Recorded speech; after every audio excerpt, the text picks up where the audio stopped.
Hey guys, I'm back. I'm actually going to do a series of collection updates on my DVD, Blu-ray collection. I'm going to go ahead and start you off with my first shelving here. It's been about 8 months, and well, it's been over a year probably, but I've been in a great relationship the last 8 months and moved and having great time, still buying movies, not quite as heavy anymore, but enough of that. I am actually going to go ahead and start.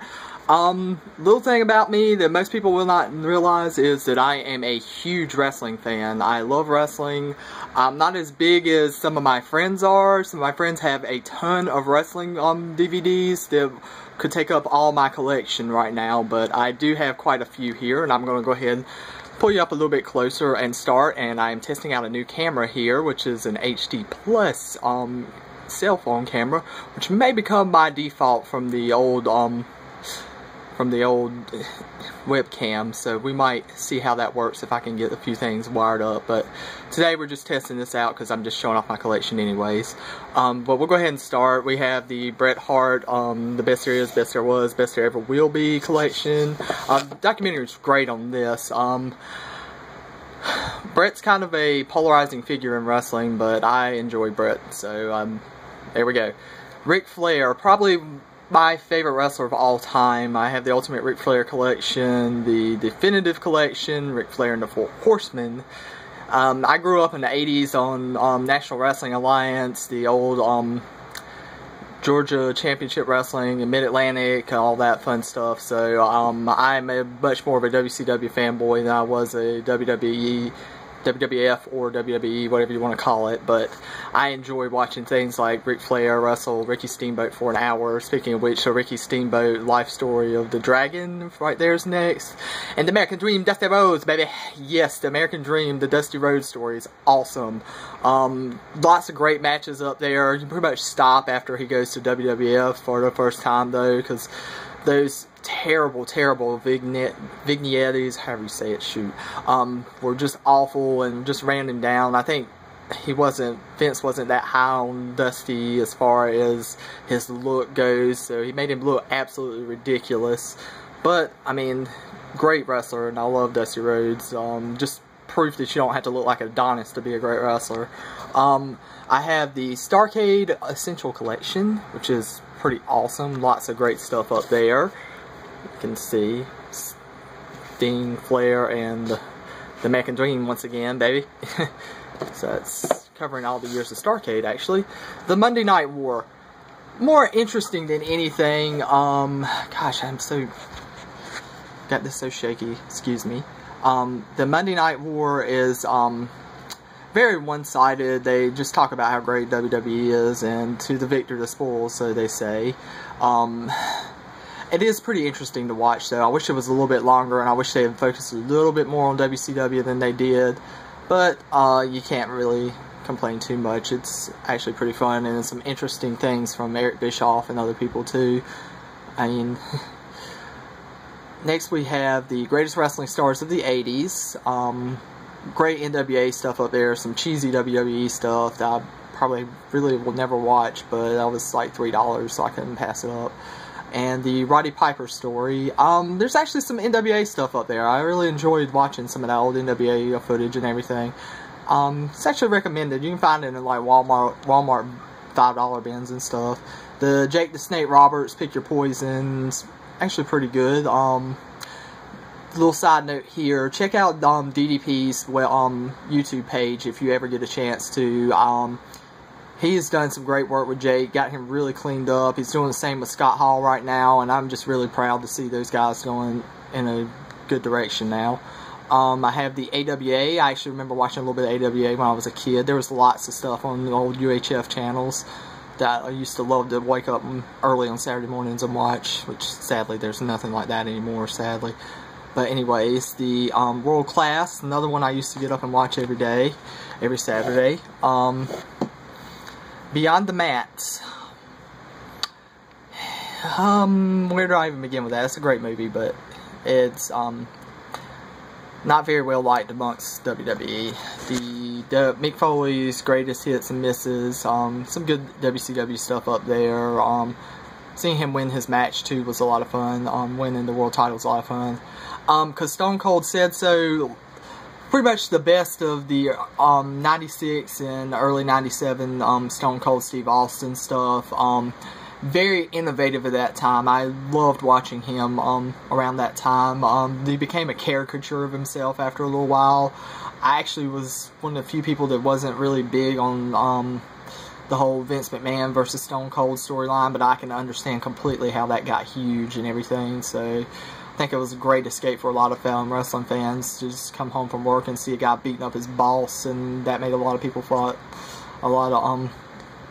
made a lot of people escape into wrestling for quite a while there.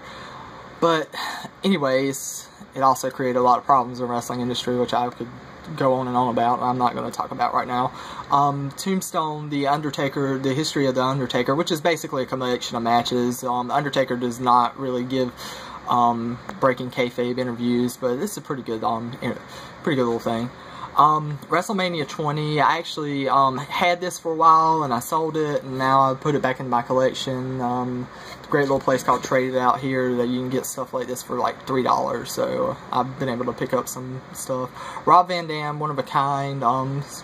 It's an interesting little thing. Lots of good ECW matches. Not as big on his WWE run. He's supposed to be coming back in a couple of weeks to WWE, which I'm sure he'll get treated quite a bit better than he did in TNA, so we won't go into that. Japanese hardcore wrestling. It's a lot of bloody crap. Every once in a while you like to see a death match, but man, I have to be in the mood for it, and I'm just not going to sell it. It's pretty fun to watch every once in a blue moon. Pro Wrestling Noah show. I really would love to have some more Noah stuff. There's a lot of tag team matches in Noah, though. I'm just only complaining about Noah. There's constantly tag matches. A very interesting, but not very accurate thing, but it's still interesting to hear. This is the Pro Wrestling Ultimate Insiders. I think Pro Wrestling Torch put these out, if I'm not mistaken. It's a pretty decent website. I'm more PW Insider seems to be more my thing, you know, but they seem to check their shit a little bit better. But very interesting interview with Vince Russo. Very one-sided, and he pretty much takes the full responsibility of being the guy that brought WWE into the Attitude Era, and he was the only guy. So, but yeah, don't believe him. Lots of great workers there that really helped out with that. And Vince McMahon telling Vince Russo that, you know, Judy Bagwell on a pole match is not a good idea. So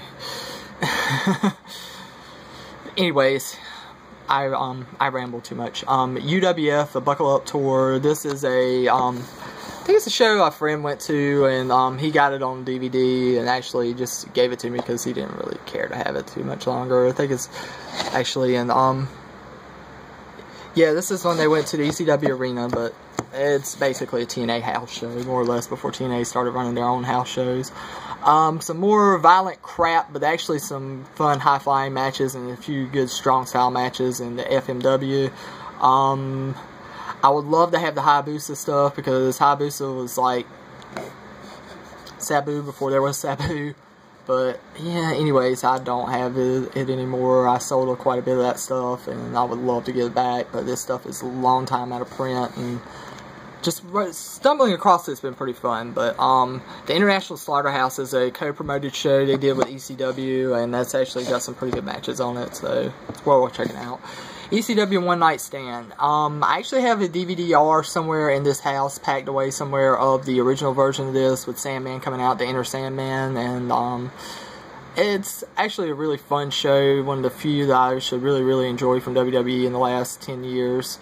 Not going to get too much into this because I'm going way too long as it is.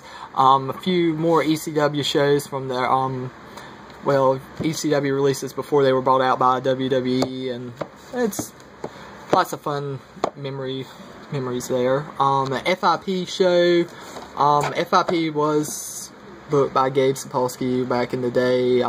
He was doing this at the same time he was doing Ring of Honor back then. I don't think he's really booking anymore, but he still scouts a lot of talent from Dragon Gate USA and stuff like that out there now. But Yeah, it's a lot of fun. Chikara, I only have a King of Trios from about 2 years ago. That's the only thing I have. Chikara closed down recently. I'm saddened because there's a lot of good hard workers out there. I wish that Chikara had if they really are closing down and it's not all a rumor like some people say it is, like not a big angle, I really wish they'd have gone out in a better way than that, because that just sucks for their fans, the way they shut down. I hope it's an angle for fans' sake at this point, but at the same time, it kind of sucks because I didn't like the way even the angle went. But moving along, I have my small little Dragon Gate USA collection. I try to pick up a DVD or two when I go see them live. I have 4, 5, 6, 7, 8, and there's about 3 years worth of shows. The good news is that they seem to be behind on DVDs, so I can pick them up when I can. The bad news is they're behind on their DVDs and they can't seem to get a good following going because of that. They really need to pick up their production on DVDs. They could probably get, not quite the Ring of Honor level, but they could probably start drawing a few hundred people now instead of like the 70 people when I went and saw them last year, which is really, really sad. But it was a very energetic 70 people in that audience. It just sucked that there wasn't more. But moving along, I actually have 2 shelves of wrestling here. We're going to go to Gabe Sapolsky's other current organization, Evolve, which I have shows 1 through 10. This is actually a really interesting concept here. I actually really enjoy the Evolve concept. It's basically they took it and made it more legitimate, tried to make the wins and losses mean something. Hasn't always been excellent in execution, but it's been a lot of fun. Excuse my thumb there. Actually really enjoy this. Next up, we have my Ring of Honor collection, which finishes it out. I have shows ranging from the first Ring of Honor show all the way to Supercard of Honor from this past year, where Jay Briscoe won the World Championship. Spoiler alert, by the way, if anybody is behind a little bit on this. But yeah, I don't have a huge Ring of Honor collection. I know people that have that almost every show, and it's pretty amazing to see that. As you can see though, my wrestling collection is mostly DVDs. Aside from a few DVDRs you could probably see back there, and then my one singular Blu-ray, which is the CM Punk Best in the World collection. Found this in Walmart the other day for about $12.99, and I had to pick it up. It's pretty awesome. They have a few other ones I want to pick up, like the Clash of the Champions collection and things like that. I want to pick up at some point. But this is all my wrestling collection. We're going to get into superheroes next time, so check it out when you can. I will be back with my next collection. I'll probably go a little more in depth in my superhero collection because I have a just a singular shelf for that. But anyways, we're going to cut this off here and start back over again, and I will see you next time.